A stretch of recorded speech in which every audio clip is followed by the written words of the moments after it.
trading au XXIe siècle est devenu un jeu de vitesse qui dépasse l'entendement. C'est le fameux trading haute fréquence, dont Largo Winch est victime dans L'Étoile du matin. Mais avant d'en arriver là, je voulais vous expliquer que dans toute l'histoire des marchés financiers, être le premier à avoir accès à l'information a toujours été crucial pour les traders. On peut remonter très loin dans le temps, à la première bourse des produits dérivés. C'était au Japon, vers 1730, la bourserie de Dojima, dans la ville d'Osaka.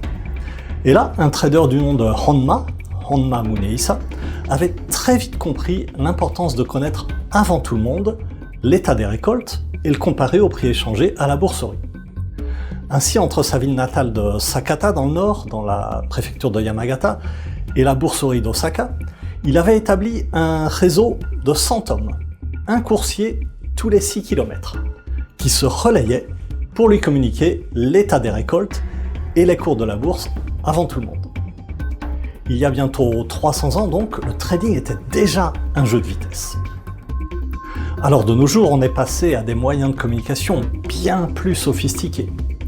Par exemple, entre Londres et New York, on a déposé un câble sous-marin, le Hibernia Express, qui suit très précisément le tracé incurvé de la Terre, le tracé orthodromique, pour permettre aux hedge funds d'exécuter un achat en bourse en moins de 60 millisecondes.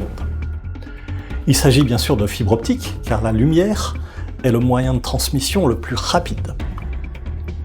Sur la terre ferme, on utilise plutôt les microfréquences, par voie aérienne, afin d'avoir une transmission en ligne droite, la plus directe possible.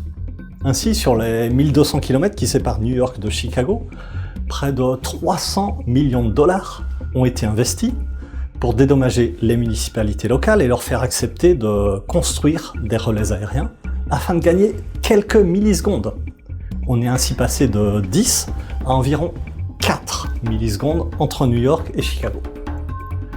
Même chose en Europe, où les banques et les hedge funds rachètent dans les Flandres, entre Londres et Francfort, de vieux pylônes désaffectés, ce qui leur permet d'effectuer un arbitrage boursier entre les deux places financières en moins de 2 millisecondes, contre 4 pour des fibres optiques. Cette vitesse de transmission qui dépasse l'entendement permet au fameux THF, le trading haute fréquence, de se développer de manière considérable. Alors, comment le THF tire-t-il parti de cette vitesse incroyable ?